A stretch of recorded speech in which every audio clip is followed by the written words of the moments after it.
सुरक्षित लेकर हिंदुस्तान वापस लाया जाएगा।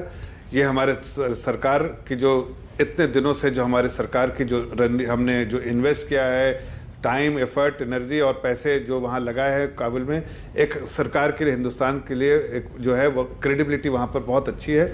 मुझे लगता है कि अभी अफरा तफरी का वहाँ थोड़ा आलम है, लेकिन हमारे लोग सुरक्षित हैं और हम लोगों को सुरक्षित यहाँ लेकर आने के लिए हर वो कदम उठाएंगे जिससे हमारे विमानों की उड़ानों को रद्द किया गया है तमाम मौजूदा परिस्थितियों के मद्देनजर। इस वजह से ये सवाल मैंने पूछा था। कोई स्पेसिफिक आंकड़ा आपसे आगे मैं चाहूंगी कि कुल कितने भारतीय अफगानिस्तान में इस वक्त फंसे हुए हैं, लेकिन उसके पहले अभय दुबे जी आपका एक कमेंट जल्दी से चाहूंगी। सरकार की ओर से प्रयास किए जा रहे हैं ताकि जो लोग फंसे हुए हैं उनको जल्द से जल्द वापस ले आया जा सके, लेकिन मौजूदा अफगानिस्तान की नीति को लेकर कांग्रेस पार्टी आखिर क्यों बीजेपी पर हमलावर है?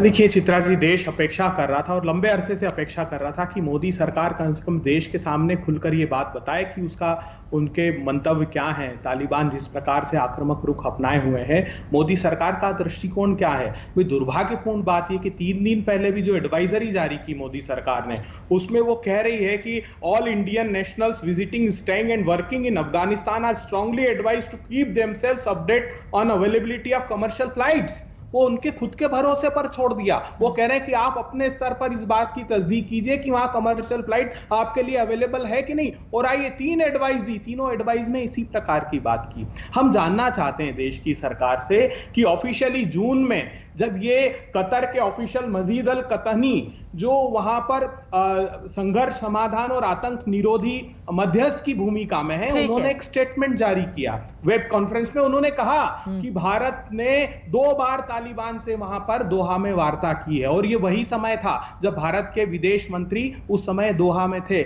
उसके बाद इंटरनेशनल मीडिया ने ये रिपोर्ट दी कि ईरान में जब भारत गया था वहां के राष्ट्रपति से मिलने, तब तालिबान के नुमाइंदे मौजूद थे। तो उसके बाद रशिया में गया, इस पर मैं आपका जवाब लूंगी। और जो सवाल आपने खड़े किए हैं, आपने कहा है कि दरअसल तालिबान से वहां पर भारत सरकार के नुमाइंदों की ओर से बातचीत की गई है। जफर इस्लाम उसका जवाब देंगे, लेकिन सुशांत सरीन जी, जिस तरह की तस्वीरें सामने आ रही है, यकीनन वो बहुत ज्यादा भयावह है। मैं आ रही हूँ जफर साहब, एक एक कमेंट बाकी मेहमानों का भी ले लूं, मैं फौरन आऊंगी आपके पास। उसके बाद 10 सेकंड ठीक है, बोलिए, 10 सेकंड बोल लीजिए, 10 सेकंड बोल लीजिए। मैं बड़ा दुर्भाग्यपूर्ण बात है कि हमारे जो प्रवक्ता है कांग्रेस के, ऐसे मौके पे जब ह्यूमैनिटेरियन ग्राउंड पे सबको उसकी प्राथमिकता होनी चाहिए, लोगों को इवैक्यूएशन की जो प्राथमिकता होनी चाहिए, सरकार पूरे तौर से लगे। सरकार के मंत्री ने अभी भी स्टेटमेंट दिया कि हमारी प्राथमिकता है कि वहां से सारे लोगों को यहाँ निकालना और सुरक्षित लेकर आना है। उस दिशा में हम काम कर रहे हैं।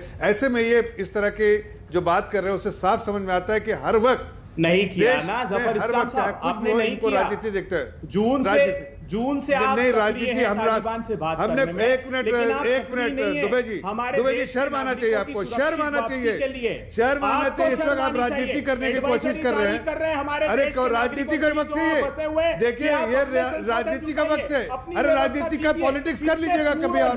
देखिए मैं आप इस मुद्दे में कोई तू मैं नहीं, लेकिन मैं आपसे ये उम्मीद नहीं थी। कांग्रेस प्रवक्ता को देखिए, देश के लोगों की चिंता सरकार कर रही है, देश के आप बार बार